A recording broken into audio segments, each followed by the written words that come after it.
If you have a child that is neurodivergent in many different ways, learning disabilities, has experienced trauma, you're experiencing a lot of chronic toxic stress right now, maybe there's a period of that. There's all kinds of things that we go through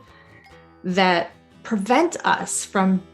being and showing up with the skills that we may have previously had, or attaining skills that, we think, oh, my child's this age, they should already have that skill. And we have to remember that every kid's developmental timeline is unique, and that we have to work with our kids' timeline, which is why I don't want to just give you tips and tricks that say, oh, do this when your child does that.